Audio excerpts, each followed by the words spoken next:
Olá pessoal, graça e paz a todos vocês. Uma alegria muito grande poder estar aqui novamente com vocês nessa aula online do CTB. Nós estamos iniciando agora uma nova disciplina, uma nova matéria, né, para vocês, e a gente está muito desejoso de podermos caminhar juntos nesse aprendizado, né? A gente acabou de ter uma aula, uma disciplina com o pastor Bona, que falava sobre ética cristã, um material excelente, espero que você tenha acompanhado. Se você perdeu alguma aula, se você não conseguiu acompanhar, você pode rever lá no nosso canal, tá lá todas as aulas, você pode indicar para algum amigo e pesquisar em alguns momentos da vida e tiver alguma dúvida, vá lá e assiste novamente as aulas. Hoje, né, dia 2 de outubro, nós começamos uma nova disciplina. E a disciplina, ela tem como título Teologia Básica da Salvação. Teologia Básica da Salvação. Vou falar um pouquinho sobre esse tema. Eu mudei um pouco, quando eu dei na igreja há muitos anos atrás, tinha outro nome, mas eu mudei. E a gente tinha aí uma imagenzinha, que foi uma imagem de propaganda para a igreja, né, CTB Oasis, módulo avançado, Teologia Básica da Salvação. O rapaz que criou essa imagem aí até perguntou como é que pode, né? O módulo é avançado, a teologia é básica. E de fato é isso, a ideia é essa, né? Na verdade, o que eu vou propor aqui não é um estudo aprofundado de todos os assuntos a respeito da salvação. Quando eu falo teologia básica, eu estou me referindo a um módulo que tem a ver com uma introdução. Nós vamos aqui dar uma introdução a esse assunto, que é o assunto da salvação, salvação em Cristo Jesus, de forma que, através disso, eu falo para vocês que eu não sou detentor de todo o conhecimento a respeito desse assunto. Então seria muita prepotência minha dizer aqui que eu vou abordar vários assuntos, que eu vou ter resposta para todas as perguntas, todas as indagações. Não, não. Então é só uma introdução, é só uma teologia básica para a gente poder adquirir conhecimento e a partir desse conhecimento você, de forma autônoma, buscar aí estudar mais e compreender mais coisas. Tá bem? Então eu te convido a caminhar junto com a gente nessa série, nesse módulo, nessa disciplina que vai ser com certeza muito abençoadora e fala da salvação que nós temos em Jesus. Precisamos compreender algumas coisas em relação a esse tema. Amém? Vamos dar início, vamos para a parte de descrição, né, propósito, depois vamos falar sobre os objetivos. Porém, antes da gente entrar aqui e já falar sobre descrição, eu quero abrir um espaço aqui para agradecer, um agradecimento à equipe do CTB, né, que é composta hoje por Marcos Bezerra, por Aldenice e por Kate, né, que faz parte da coordenação. Eu quero agradecer pela presença de Rodrigo durante muitos anos na liderança dessa área de ensino da igreja, onde ele pôde atuar de forma muito, muito excelente, né, muito joia mesmo, e a gente precisou trocar algumas tarefas e eu assumi, né, essa área, porém eu não tenho condições de assumir essa área sozinho, e graças a Deus veio junto com essa responsabilidade essas pessoas que está junto comigo, e eu sou muito grato a cada uma delas. Não só elas, mas também eu sou grato a todos os professores, né, do CTB, do Centro de Treinamento Bíblico da Igreja Batista Oasis. Todos, desde aqueles que ministram para as crianças até aqueles que ministram para a terceira idade e para os juniores. Eu louvo vocês pela vida de vocês, pela forma como Deus, o Espírito Santo, usa vocês para trazer ensinamento e transformação para a vida de outras pessoas. É um serviço voluntário, mas eu sei que é um serviço por amor, por satisfação, por entender que está aí atuando no reino de Deus. Então, obrigado, professores. E você que está nos ouvindo, se você aí sente um desejo de ser um professor do CTB, ou então fazer parte da coordenação e ajudar a gente em alguma área do Centro de Treinamento Bíblico, seja bem-vindo, me procura, que eu vou conversar com você, vou ter o prazer de conversar com você sobre isso, tá bom? Então vamos começar então com a descrição dessa disciplina. Então, essa disciplina é um estudo bíblico cronológico da soteriologia. Eu não quis usar essa palavra soteriologia porque é uma palavra muito feia, muito difícil de falar, por isso que eu coloquei teologia básica da salvação. Porém, essa palavra vai se repetir muito, porque é o termo usado na teologia sistemática, que é o conjunto de disciplinas das quais existe o estudo da salvação, que é conhecido como soteriologia. Então, é um estudo cronológico da soteriologia, com ênfase na solidificação da fé do aluno no plano da salvação, bem como na certeza de total confiança da graça de Deus. Essa é a descrição da disciplina. O propósito, nós pretendemos promover, prover ao aluno uma visão sistemática da doutrina da soteriologia, capacitando-o a refletir coerentemente sobre a revelação bíblica sobre esse assunto, de modo a aplicá-la em sua vida pessoal e ministerial. Então não vai ser só um momento de despejar material, despejar assunto, de analisar a Bíblia, mas também vai ser um momento de a gente refletir um pouco no que estamos estudando, trazer mais para próximo da nossa realidade, nosso dia a dia, e de alguma forma a gente colocar em prática aquilo que estamos aprendendo, tá bom? E o objetivo dessa disciplina são vários objetivos. Então temos aí do A até o F, você pode acompanhar. Preparar-nos para responder à razão da nossa esperança. É o que Pedro fala lá em 1 Pedro 3:13. E a gente precisa estar preparado para isso, para responder com ousadia. Todos aqueles que perguntam, e aí, como é que é essa questão da sua salvação em Jesus? Como é que você pode responder isso? Outro objetivo é capacitar-nos a transmitir uma mensagem genuína da salvação. A mensagem da salvação é a mensagem do Evangelho, e essa mensagem tem que ser falada e transmitida e repassada de forma genuína, para que as pessoas possam compreender e poder aceitá-la. Ajudar-nos a detectar algumas pseudo-soteriologia, ou seja, existem muitas doutrinas da salvação que são heresias, são falsas, são erradas, que nos leva a viver uma vida de forma pesada na perspectiva do Evangelho, e a gente precisa identificar algumas dessas pseudo-soteriologia, algumas dessas heresias, e poder confrontar elas com as Escrituras. Outro objetivo é enfatizar a salvação pela graça, inteiramente pela graça, a parte das obras, mediante a fé no sacrifício de Cristo Jesus. Eu sei que você sabe disso, mas a gente vai enfatizar mais essa questão que a salvação não tem nada a ver com a gente, não tem nada a ver com nossa capacidade, com nossas obras, é meramente pela fé na obra de Cristo.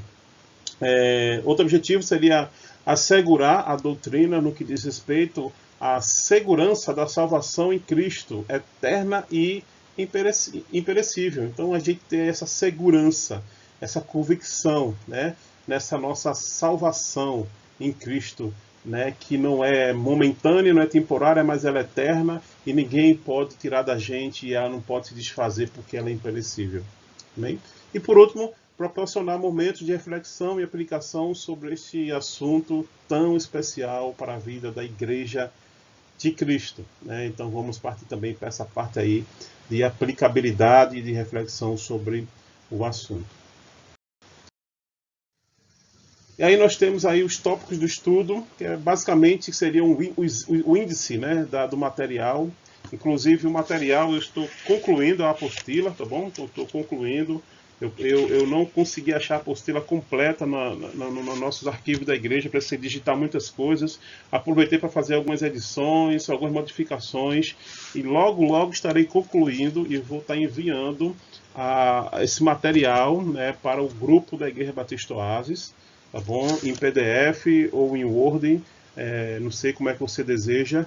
E se você que não faz parte da nossa igreja e você gostaria de ter acesso a esse material, você pode ir lá na nossa página do YouTube, fazer um comentário lá, e através do comentário eu posso pegar o seu contato, o seu telefone, e estar enviando então esse material também para você, tá bom? Então, o índice, como é que vai se dar essa disciplina? Então a gente vai caminhar por isso aqui. Primeiro a gente vai falar sobre a obra da salvação, e hoje a gente fala sobre a propiciação, vamos falar sobre isso.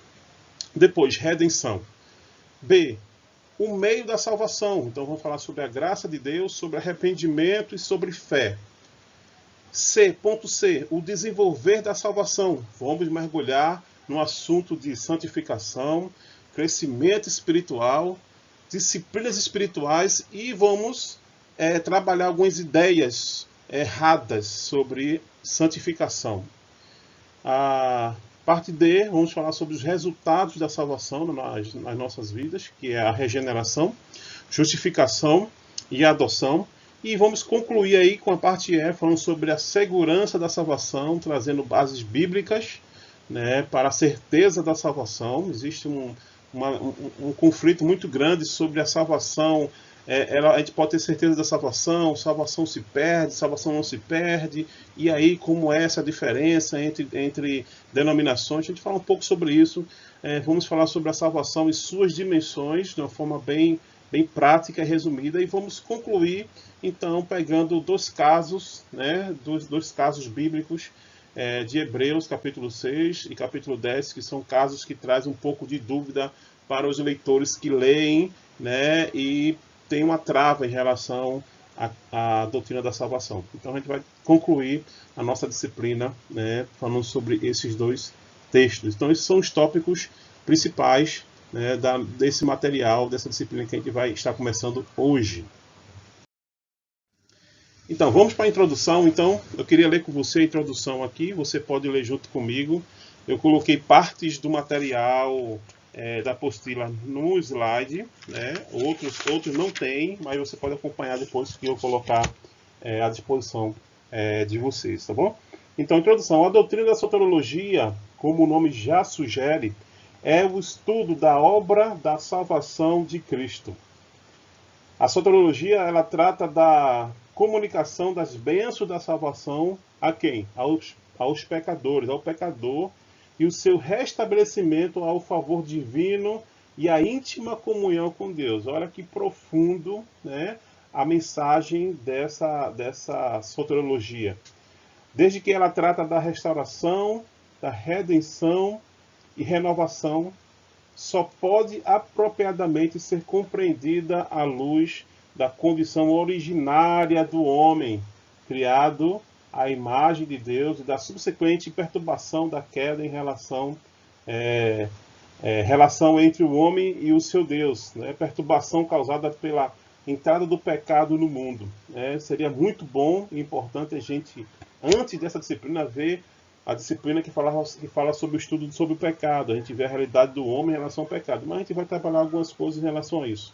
Então a soteriologia parte da pressuposição da obra consumada de Cristo como mediador da redenção, né? Então existem as mais íntimas relações entre a cristologia e a soteriologia. É óbvio, né? Cristologia, estudo da pessoa de Cristo, e soteriologia, estudo da salvação dos pecadores que vem por meio da pessoa aí, de Cristo. Então a gente vai falar sobre isso aí. Lembrando só que teologia sistemática é um compêndio, né? É um conjunto de assuntos, de temas, onde os autores, né, os teólogos, os eruditos separaram das escrituras e sistematizaram para que nós possamos compreender melhor cada assunto. De forma específica, hoje nós vamos estar falando sobre soteriologia, que é o estudo da salvação. Porém, será uma disciplina introdutória, é uma introdução a esse assunto, por isso que é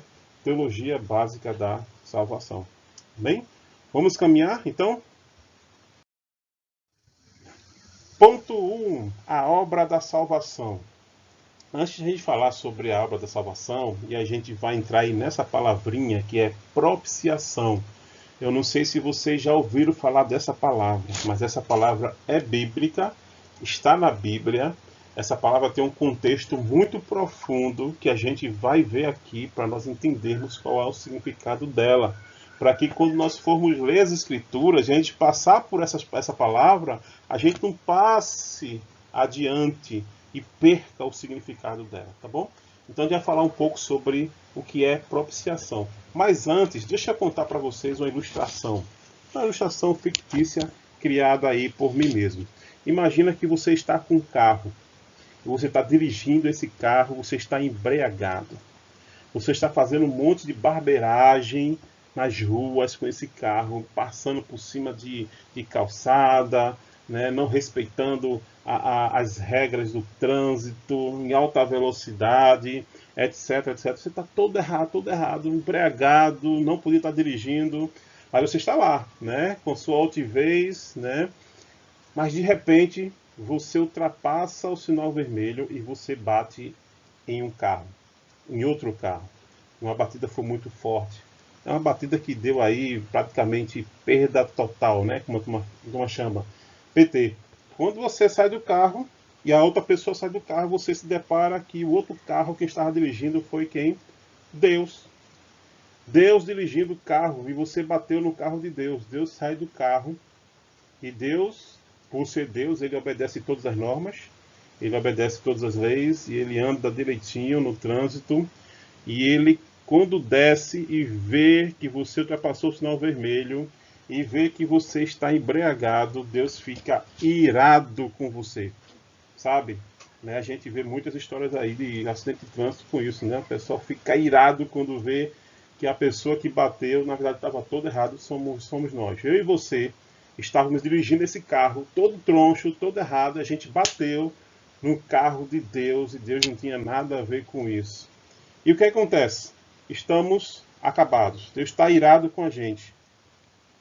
Mas acontece uma coisa. Deus, ele olha direitinho para a gente. E Deus, ele começa a reparar. E Deus começa a ver que nós somos uns pobres coitados.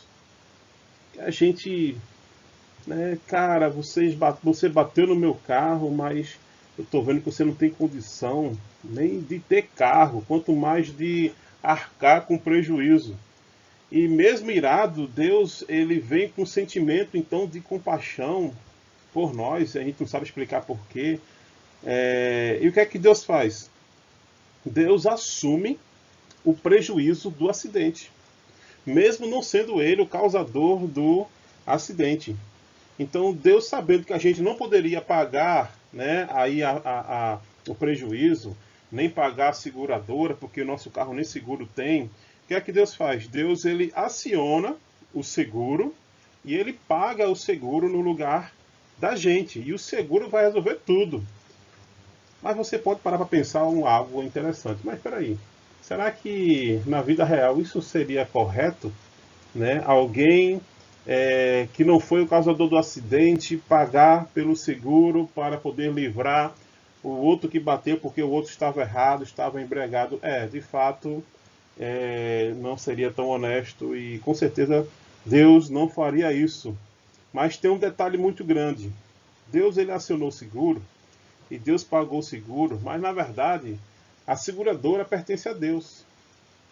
E no fundo, na verdade, Deus, ele está pagando por um preço e por um prejuízo, né, para ele mesmo ele mesmo se coloca para pagar. E a gente então, absolvido, não porque a gente era bonzinho, não porque a gente é bonito, não porque a gente estava despercebido somente, não, a gente estava embriagado, a gente não estava em condição de dirigir, estávamos dirigindo, fomos imprudentes, mas Deus simplesmente resolve pagar, né, o prejuízo, assumir o prejuízo, pagar o seguro, e o seguro também é dele, então, na verdade, tudo é de Deus. O que é que essa história tem a ver com o assunto de salvação, com o assunto agora de propiciação? Vamos começar e vamos falar algumas coisas, depois a gente volta a alguns detalhes sobre essa história, tá bom? Propiciação.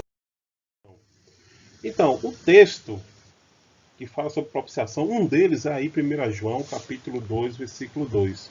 Se você está com a Bíblia, e é importante que você esteja com a Bíblia, você pode acompanhar a minha leitura aí, né? 1 João 2, 2 diz o seguinte, deixa eu procurar aqui.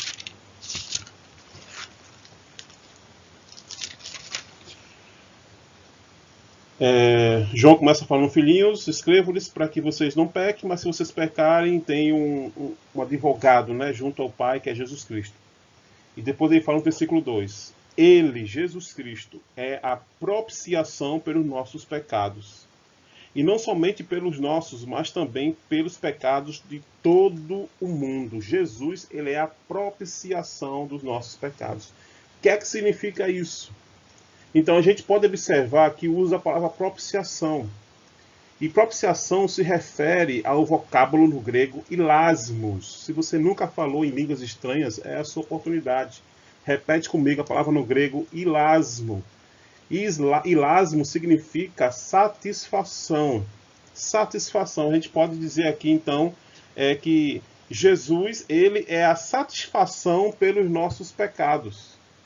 A ideia do texto aqui é que Jesus, ele vem para aplacar a ira de Deus.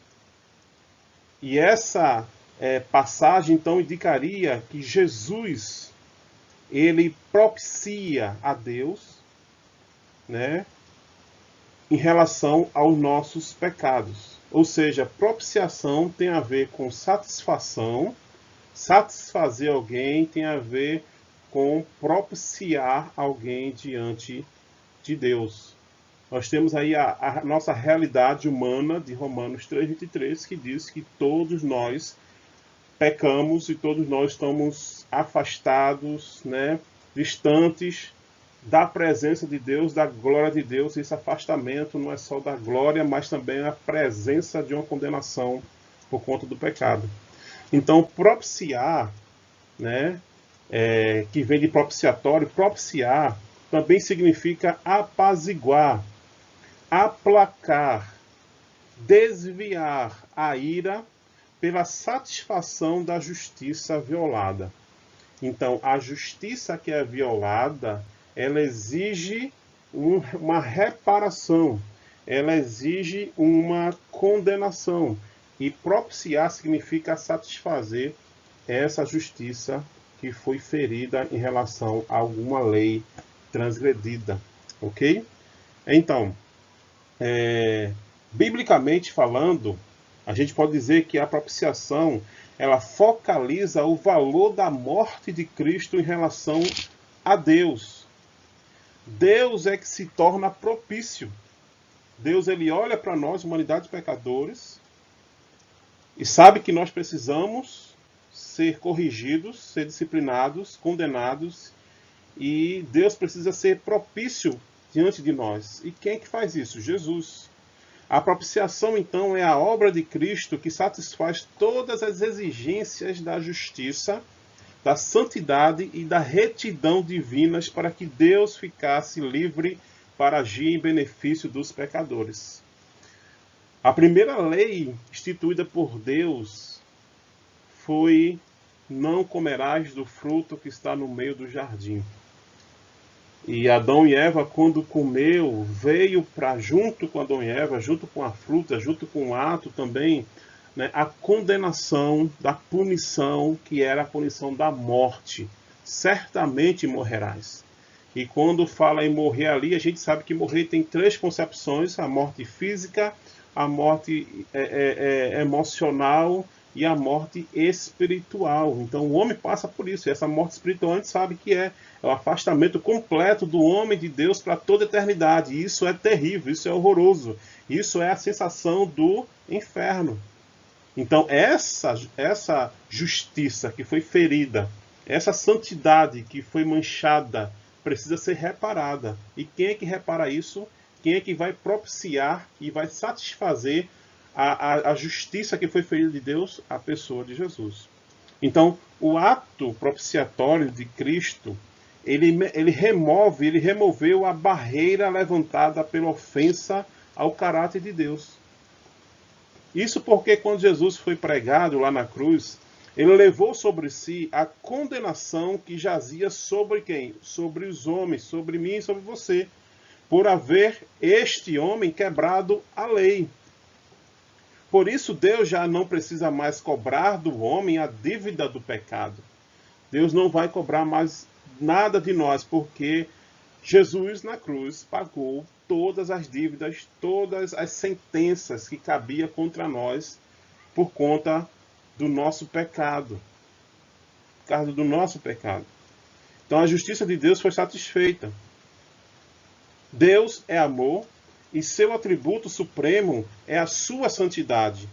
Sua lei é a expressão da sua santidade e a cruz é a expressão do seu amor.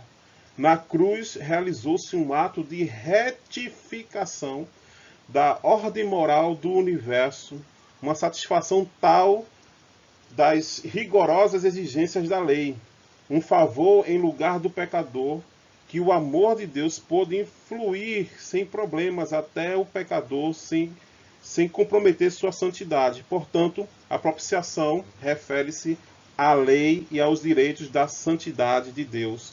O amor de Deus é visto também no fato dele ter providenciado o propiciatório e a propiciação.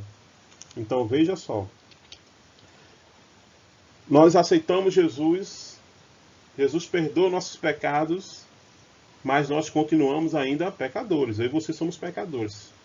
E o que é que faz com que Deus ele se relacione com pessoas pecadoras? É porque o preço foi pago. Deus, ele mesmo providenciou, como diz aqui, o propiciatório e a propiciação. Ou seja, o próprio Jesus que vem, morre na cruz e satisfaz o desejo de Deus, é o próprio Deus que olha para nós, embriagados, imprudentes no trânsito, e entende que nós não podemos fazer nada para fugir ali do prejuízo, e a gente não tinha condições de pagar o prejuízo.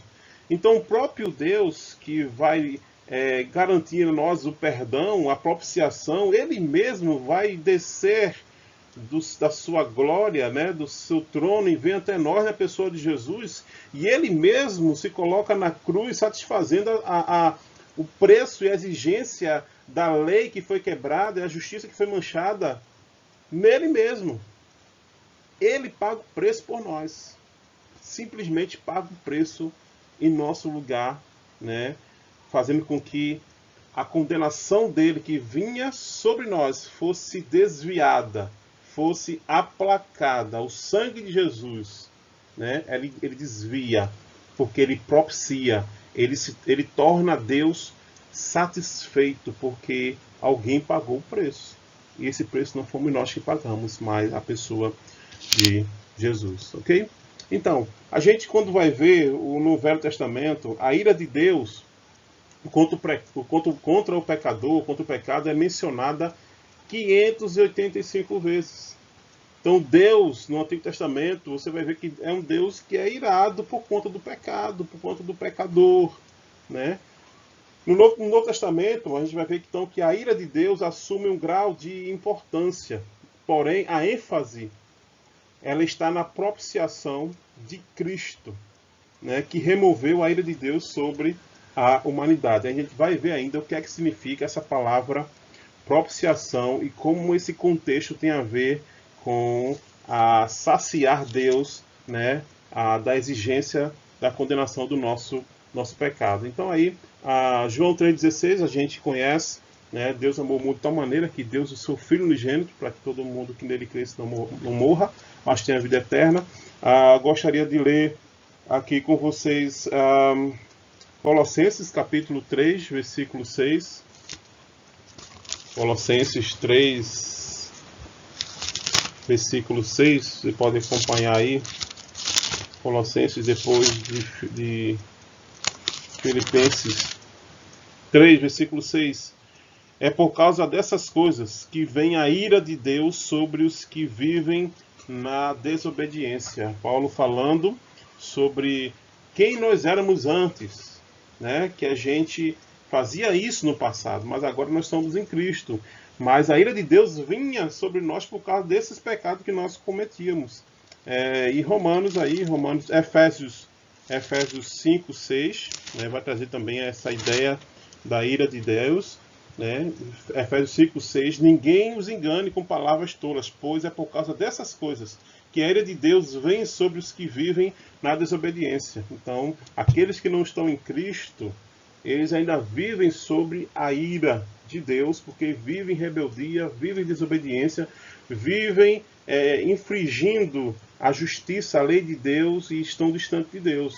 Né? Então, quando essas pessoas se chegam a Jesus, então a satisfação de Deus ela é plena por meio do sangue de Jesus. Ok? Então os outros textos você pode estar lendo aí depois, em algum momento. No Velho Testamento, então, a passagem que ensina sobre essa doutrina é Levítico. Aí eu queria que você abrisse lá em Levítico, porque é muito importante que a gente só compreende de fato o significado dessa palavra propiciação quando a gente vai ler Levítico. Levítico é um livro, assim, a gente muitas vezes pensa que é um livro muito chato, mas se a gente for ler Levítico na ótica de Cristo, se a gente for ler um Levítico como um livro que tem várias setas apontando para frente, apontando para a chegada de um Messias, a gente vai compreender aí muitas coisas. Levítico capítulo 16, versículo 14 e versículo 15, vai trazer exatamente essa palavra, de onde vem essa palavra propiciação. Diz o seguinte: pegará um pouco de sangue do novilho e com o dedo o aspergirá sobre a parte da frente da tampa. Preste atenção na palavra tampa. Depois com o dedo aspergirá o sangue 7 vezes diante da tampa. Então sacrificará o bode da oferta pelo pecado em favor do povo e trará o sangue para trás do véu. Fará com o sangue o que fez com o sangue do novilho, e ele aspergirá sobre a tampa e na frente dela. Gente, eu não vou ler todo o capítulo de Levítico 16 para vocês, mas é muito importante que você leia esse capítulo para você entender o que é que significa propiciação, o que é que significa propiciatório. Então, o texto diz o seguinte, que um Deus santo, ele é inacessível por causa dos pecados da humanidade. Então, o sangue, ele fez a propiciação, e ele faz a propiciação aqui, por ter sido posto entre Deus e o pecado do homem. O pecado era representado... Antes de falar sobre isso, o que acontece aqui? Aqui, o versículo 16 de Levítico fala sobre o dia da expiação. E o que é o dia da expiação? Era o dia onde Israel ele iria oferecer sacrifício a Deus, que simbolizava o pecado de Israel sendo perdoado. E existia vários procedimentos cerimoniais aqui, né? Então, o povo ficava de jejum, o povo ia para a tenda do tabernáculo, ali o sumo sacerdote, ele pegaria 3 animais, né? Três ovelhas, né? Uma ovelha era usada para sacrificar em favor do próprio sacerdote e da sua família, antes dele fazer aquela cerimônia. Outra ovelha seria morta dentro do tabernáculo, e o sangue dessa ovelha ia ser aspergido na tampa da Arca da Aliança. Por isso que eu falei, muito importante a gente lembrar da palavra tampa, porque o nome da tampa da Arca da Aliança se chama propiciatório.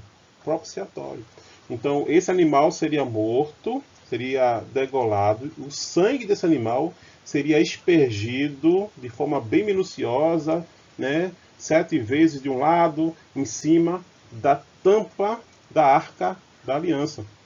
E tinha o outro bode, o terceiro bode, que seria o bode emissário, né, que seria um bode onde o sacerdote iria pegá-lo, ia colocar a mão sobre a cabeça dele, e ele ia recitar todos os pecados de Israel, né, de uma maneira simbólica, transferindo o pecado de Israel para esse bode.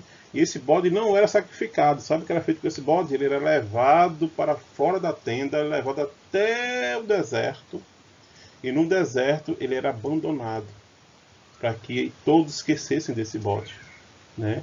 Tudo isso, gente, desde o sacerdote até os animais para sacrifício, desde até o bode emissário, é um simbolismo apontando para Jesus, né? Se você for lembrar, Jesus, ele não foi morto dentro da cidade de Jerusalém, ele foi retirado e foi levado para uma região mais de deserto, e ali ele foi crucificado. Jesus, ao mesmo tempo que é o bode, que é a ovelha que é sacrificada ali no tabernáculo, e também é o bode emissário que leva o pecado para um local distante da presença aí de Deus. Então, propiciatório é a tampa da Arca da Aliança. E o Antigo Testamento vai dizer que onde houver pecado, para ter perdão, precisa haver o quê? Remissão, precisa haver derramamento de sangue. Então no Antigo Testamento há todo um simbolismo para que houvesse perdão, alguém precisava morrer. Alguém precisava derramar o sangue, e esse alguém seria os animais, né? Quer seja uma pomba, quer seja uma ovelha, um carneiro, eram sacrificados em lugar do pecador.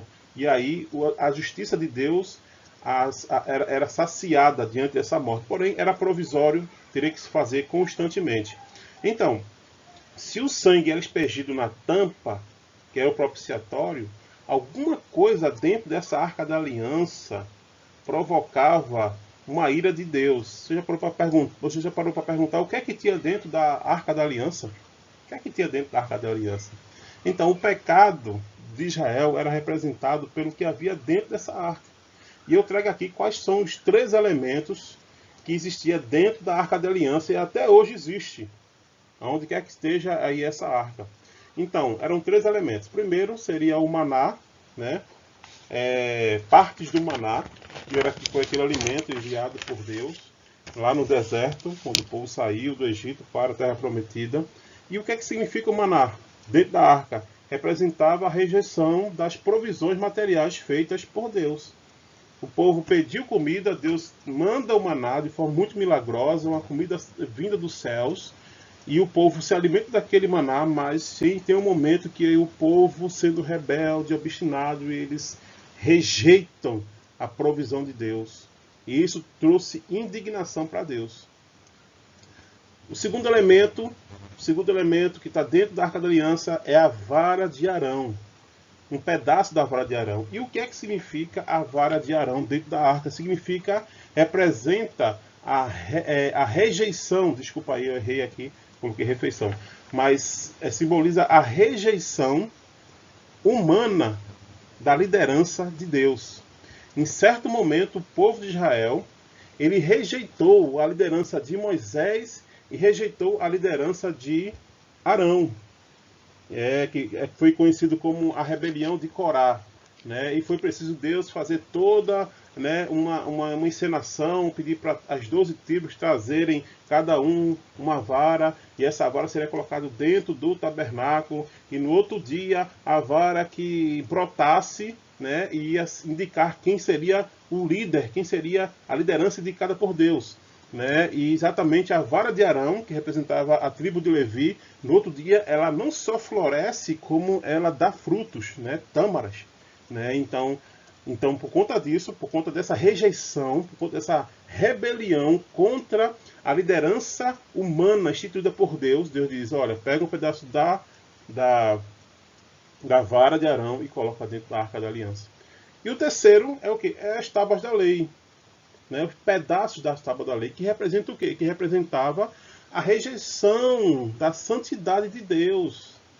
Né? Então Moisés sobe ao monte, né, e quando Moisés desce com as tábuas da aliança, os 10 mandamentos, né, Deus fica indignado e vê o povo ali obstinado, né, se prostituindo, idolatrando outros deuses.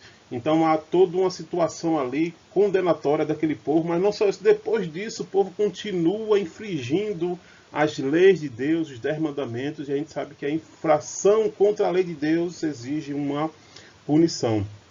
Então, uma vez por ano, o povo de Israel era chamado, convocado para oferecer sacrifício em favor deles mesmos, para que quando Deus olhasse para essa arca, a Arca da Aliança, ele não enxergasse o que representava lá dentro, que era o pecado de Israel, porque se Deus olhasse para a arca e visse aqueles elementos, então o juízo de Deus viria contra o povo de Israel. E o que é que o povo faz? O povo pega um animal, sacrifica ele e asperge o sangue na tampa da arca, de forma que quando Deus ele olha para essa arca, quando olha o sangue, Deus, ele declara, estou satisfeito, Israel foi propício diante de mim. Por quê? Porque alguém pagou o preço. Alguém pagou o preço. E a gente sabe que, séculos depois, Jesus vem e Jesus vai assumir o papel desse sacrifício único e eterno de Deus, de forma que ele se tornou a tampa da Arca da Aliança sobre nós, e essa tampa está toda aspergida com seu sangue, de forma que quando Deus ele olha para nós, mesmo nós ainda sendo pecadores, a sua ira é satisfeita, porque ele sabe que o Filho dele, Jesus Cristo, ele foi propício diante de nós e diante do Pai. E ele nos perdoa e nos aceita como filhos adotados. Então, essa é a ideia da palavra propiciação. Então, só para reforçar aqui, né, esses três elementos da Arca da Aliança representavam a quebra, né, a rejeição da aliança que Deus tinha com Israel, já rejeitou essa aliança. Então, cada ano o pecado da nação era relembrado pelo sumo sacerdote, né? Era uma propiciação provisória, né, porque a gente sabe, todo ano acontecia porque o povo, né, oferecia algo perecível, né, um animal perecível, por mais que fosse mais bonito que fosse, perfeito, mas não era um sangue valoroso de forma comparada com o de Jesus, né? Chegando no Novo Testamento, então, vemos que a concretização dos rituais de Levítico estão todas na pessoa de Jesus, né? Então, a propiciação levada a efeito pelo Senhor Jesus foi válida também para os crentes, não só do Novo Testamento, mas também os crentes do Antigo Testamento. Como eu falei, a gente traz então um quadro aqui, né, que fala sobre qual é a base da propiciação. O Antigo Testamento seria o quê? Seria o sangue do animal, que era aspergido na tampa, né? Qual é a base da propiciação no Novo Testamento? O sangue de Jesus, né, que é um sangue valioso e não é perecível, mas ele é eterno. Segundo lugar, o lugar da propiciação, né? Aqui no Antigo Testamento, o lugar da propiciação é o propiciatório de ouro, né, que é a tampa, que cobria a Arca da Aliança. A tampa cobria a Arca da Aliança. Então, Levítico 16:14.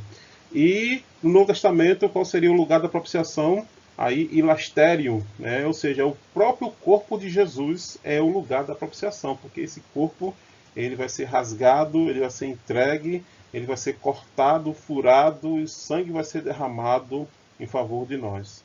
E o terceiro propiciador, né, quem é o propiciador no Antigo Testamento é o sumo sacerdote, que vai lá e vai ser o propiciador daquela situação. Ele que vai sacrificar o animal, ele que vai aspergir na Arca da Aliança, ele vai fazer todo aquele ritual. E no Novo Testamento, quem é o propiciador dos pecadores, meu e seu, é o próprio Jesus, né? Ele é o nosso sumo sacerdote. Eu já falar exatamente sobre isso, né? Ele mesmo vai e se coloca como o Cordeiro de Deus que tira o pecado do mundo. Ele mesmo se entrega. Então não foi Judas que matou Jesus, não foi Israel que matou Jesus, não foi o Império Romano que matou Jesus. Jesus, ele se ofereceu. Ele deu a sua própria vida em favor de nós para aplacar a ira de Deus contra os nossos pecados. Ele satisfez os desejos de Deus, que é o desejo de sua santidade ser satisfeita por ter sido quebrada. Então essa é a ideia. Então espero que esse quadro aí ele traga um pouco um resumo, uma síntese daquilo que a gente acabou de falar sobre o que é propiciação, o que é propiciatório. Ok? Aqui eu encerro essa parte, esse tema de propiciação, porém temos momentos aqui, um momento de reflexão e de aplicação. A gente não vai deixar que a aula termine sem esse momento. E eu trago aqui três perguntinhas. A primeira pergunta é a seguinte: o que seria de nós hoje se Jesus não tivesse feito este ato propiciatório em favor de nós? O que seria de nós? Certamente estaríamos acabados. Certamente teríamos que pagar uma dívida muito alta, uma dívida eterna. E essa dívida seria a nossa condenação, né, no lago de fogo eterno, conhecido como inferno, que no final das contas é a separação total do nosso Criador, do nosso Deus. Então o que seria de nós se não fosse Jesus? Segunda pergunta, e traz uma reflexão e uma aplicação, Jesus satisfez todas as exigências de justiça, santidade e retidão divina para que Deus ficasse livre para agir em favor de nós. E a pergunta é a seguinte: será que nossa vida hoje satisfaz a Jesus como uma forma de agradecimento pelo que ele fez por nós lá na cruz? Se Jesus fez isso por nós, e hoje nós somos livres da condenação, nós somos livres da ira de Deus, será que a nossa vida, ela também é um reflexo?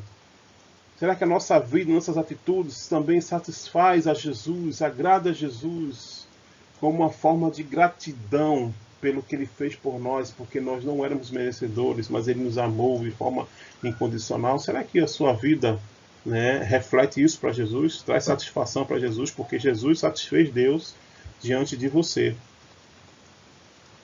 E terceira pergunta, aí: quanto tempo faz que você agradeceu a Cristo por ele ter aplacado a ira de Deus sobre você por meio do seu próprio sangue? Quanto tempo faz? Que tal a gente fazer isso agora? Então, se faz tempo que você não faz isso, eu queria te convidar para a gente fazer agora isso no momento de oração, tá bom? Vamos orar? Ora junto comigo onde você está, como você estiver. Pai, obrigado por esse momento especial de aprendizado da Tua Palavra. Obrigado porque nós podemos entender o significado da palavra propiciação, que Jesus é o nosso propiciador. Jesus, Ele mesmo é a tampa da aliança e Ele mesmo é o sangue que é aspergido nessa tampa, de forma a aplacar a Tua ira, a satisfazer a Tua santidade contra nós. Porque nós pegamos do fruto proibido e nós nos rompemos com Deus, nós nos afastamos de Deus, nós ferimos a santidade e a justiça de Deus. E a nós só cabíamos a morte eterna, a condenação eterna. A cruz era para nós, não era para Jesus. Mas nós queremos te louvar e agradecer porque Jesus, ele se torna essa tampa, Jesus, ele se torna o cordeiro que é imolado, que é levado até o deserto, como cordeiro, o bode emissário. Jesus se torna, Deus, essa pessoa que satisfaz os desejos da lei que foi quebrada. Ele cumpriu todas as leis, ele foi perfeito, Deus. Ele é o próprio Senhor. E o Senhor assume a culpa no nosso lugar. Nós estávamos bêbados, nós estávamos embriagados. Nós estávamos dirigindo nossa própria vida de forma independente, de forma rebelde, e a gente esbarrou com a Tua santidade, a gente esbarrou com a Tua lei, mas o Senhor olhou para nós, o Senhor teve compaixão de nós, e o Senhor assumiu o preço, o Senhor assumiu o prejuízo no nosso lugar, sendo nós não merecedores. E isso é graça, isso é amor, isso é compaixão eterna para nossas vidas, e nós somos gratos e queremos, Deus, ter uma vida que possa satisfazer a Jesus, não como forma de perdão de pecado, porque nosso pecado já foi perdoado, mas como forma de gratidão pelo que Ele fez, pelo que Ele faz e fará nas nossas vidas. Nós te agradecemos, te pedimos que o Senhor possa abrir nossa mente, e Teu Espírito Santo nos ajuda a compreender cada vez mais as profundidades desse assunto, e dessa aula que nós estamos estudando aqui, Teologia Básica da Salvação. Muito obrigado por esse tempo, Senhor. Continue nos abençoe no nome de Jesus. Amém. Queridos, Deus abençoe sua vida. Aqui nós encerramos nossa aula. Até a próxima semana, sexta-feira, nesse mesmo horário, vamos estar, então, conversando com vocês sobre outra palavrinha importante para a compreensão da salvação, que é redenção. Vamos falar um pouco sobre redenção na perspectiva da salvação em Cristo Jesus. Amém? Que Deus abençoe e tenha um bom final de semana e uma boa semana em Cristo Jesus. Deus abençoe, queridos.